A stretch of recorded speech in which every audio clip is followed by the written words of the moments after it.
Morales from Black Film TV. How we going? We're talking to Dulé Hill and EJ coming back, season 2, The Wonder Years. It's been a minute, but we're back now. So what are we getting from Dean's escapades this year that's different from last year? We're definitely getting a whole bunch more mischievousness. It's mischievousness. I don't know how to say the word, but that word. But we're gonna definitely see a whole lot more fun, more silliness, more family. You're gonna see these kids come together and deal with regular problems that friends deal with. Hating each other 1 minute, a week later, best friends again. You see a whole bunch of different dynamics, and I'm excited for everyone to see it. What about you, Dulé? Obviously early on from what I see you try to, do some singing. It's like, let's not try to have it going, but it's a character. But what more are we getting this year? I think we will see the world expanding for Bill, for the Williams family, and you'll see relationships grow. You'll see how the family relates to the Pat LaBelle showing up as my mom, Phoebe Robinson showing up as Lillian's sister, Malcolm Jamal Warner showing up as my brother, Bradley Whitford showing up as my first white adult friend, and then even we'll also see when Donald Faison comes and joins the show, what it's like to integrate a neighborhood, and that journey for the Williams family. But really the theme that sticks with me throughout the season is relationships and how they grow and they evolve over time. That's the thing, the first season's all, people watched it because it was like, oh, it's the Black version of the Wonder Years. It's a gimmick, but then as we're moving on to season 2, it gives the time for the writers to flesh out these characters by adding in, the actors and the characters that you mentioned just now, and we'll see where it goes. Are the stories that we're getting universal in terms of time period? That what happens back then still happens now? I mean, I think what we hope people will really take away is, like you said, it's a universal thing. No one thing is necessarily the same. No one thing is different. The goal for myself is for people, I can only speak for me, when they see me, that they see somebody they can relate to, no matter what the color of my skin is, no matter what my hair looks like, whether I'm wearing glasses, So I think with this show, no one thing is necessarily the same. A lot of things that were happening, good or bad, are still happening now, whether that be police brutality, but listen, it's bigger than all of that. It's a show that people can watch and laugh and sit down with the family. A lot of times we don't have those shows nowadays. And I think with Wonder Years coming back, and even when it was on air a year ago, people were getting that, and that's the biggest thing that I hope people can take away when they watch it. And I will just, add on to that. What I appreciate about the show is the parallel roads, is that it is set back in 1969, but we are watching it from the lens of 2023. But so much of what was going on back then, we're still going through now. The more things change, the more they stay the same. And I think there's a power in that, because if we can take the time to realize what things have evolved, and we take the time to realize the things that have not changed, then maybe we can be inspired to continue to lean in to bring about that change in our today. But in the midst of it all, it's also about showing that we existed. I mean, I know that you said before that it was that it was from the lens of a gimmick, but I really think that was more about just reimagining the world to really show the entire picture. So much of what is going on right now is trying to remove us from our existence. And a show like The Wonder Years, being set back in the late 1960s about a Black family during that same time, is kind of solidifying our existence and letting the viewing audience go on the journey with us to understand that we have always been here, and that we always will be here, and that we will have a brighter tomorrow as well. We'll have our Wonder Years in our tomorrow as well. EJ, as one of the central characters, and when you're working on a show like this with different directors and writers, how have you grown as an actor as you continue to do this show? And obviously you're getting new script, new pages, and it's taking your characters to new depths.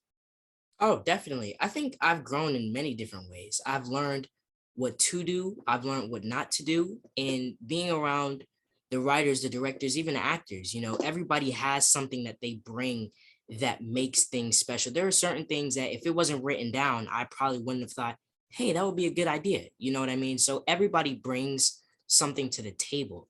And me knowing me, I'm always going to try to, add a funny thing to it. And I think with the Wonder Years, it's definitely a show that people can laugh at.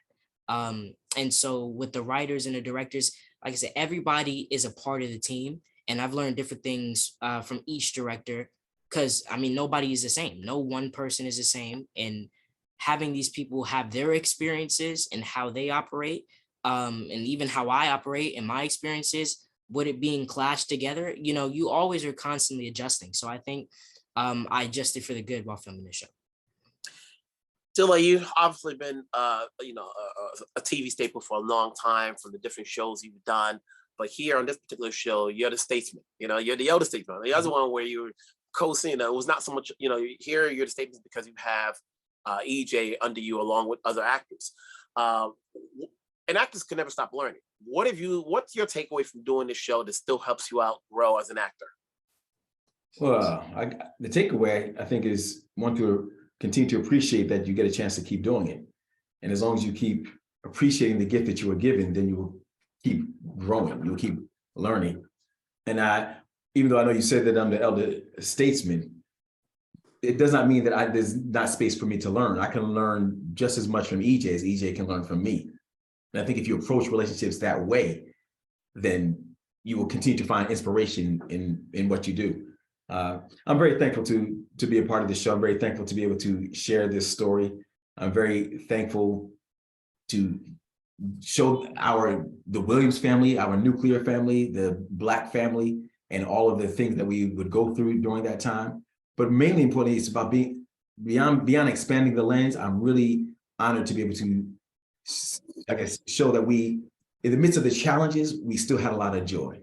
In the midst of the struggle, there still was a lot of love. In the midst of the pain, there still was a lot of laughter. And that's what was going on back in the 60s, and that's what's even going on now. There's a lot of struggle against us in our existence, but if we continue to stay connected, the three of us right here, and the domino effect beyond that, we can have love, we can have laughter, we can have joy, and we can continue to create our very own Wonder Years. That's what really inspires me and keeps me learning along the way. It's fun talking to you guys. Obviously, with the guests that are coming on, it's going to be making me watch it all the time. Sometimes I'm not home because I'm always outside screenings and interviews. But hey, having seen what I've seen so far, I'm looking forward to season 2. Congrats again. Let's make it happen. I told the other cast members, we'll talk again from season 3, season 4. Let's keep it going. Thank you. And the good thing is you can stream it. So in case you're out doing the interviews, you can turn on Hulu or Disney Plus and we'll be right there. I'm that guy that wants to see it live like everybody else. You see? All right, let's make it so. All right, man. All right, cool. All the best to you, brother. Wilson Miles from Black Women TV talking to Saycon and Laura regarding season 2, The Wonder Years. It's been a minute, but we're back, which is great. Sometimes we know whenever you get the first season of a show, people are a little nervous about watching it because they don't know, but once you know it's been renewed, now they can be committed. Now they can be committed. So that being said, what are we getting from this family come season 2? Saycon? Well, they need to commit to binging us on Hulu. They can binge season 1, stream it on Hulu. They can commit to seeing an amazing family dealing with real family issues, love, long distance relationships, dating, trying to pick schools. Man, they can commit to being ready to see these amazing guest stars as well. What about you, Laura? What are we getting from your character? Is she all grown up this year? Again? Yeah, again, Kim, it's her last year of high school. She's figuring out what she wants to do with her life and what life would be going to college and just life outside of being at home. So seeing Kim really, really step into her womanhood this season. The first year obviously was all about, it's a Black family now. Now we're seeing, similarities and so forth. Now that we're in season 2, it gives time to flesh out more stories, from a Black perspective, even though we got it the first season, but we'll get more of that. What did you learn in the process, obviously, throughout the first season as you played these characters, as far as the stories they're trying to tell as a family? That's a good question. Specifically, the first season, well, as an actress, just as a person, as a woman, I was learning how to manage being a full-time a full-time series regular on a television series, on an ABC network series. There's a lot of work and a lot of time and energy that goes into it. Just the hours, the lifestyle, the interactions with all the different actors, and really seeing how hard the writers work. I'm so proud of our writers, and each episode with different writers, different directors, and how they're able to bring the best out of us. And the creative teams, the hair, the makeup, all of that. I was just really proud to be a part of it, and to be filming in Atlanta, Georgia, and experience all of this with these amazing young actors surrounding me. Whenever there's all these young people on set, the young kids, when they're all running around, it's just a lot of excitement and joy. For you, Laura, obviously when you're working on a series, you're growing because you're working with different directors per episode and so forth. Coming into season 2, are you now more comfortable, with the gimmicks of, filming a series and, the call times and everything else?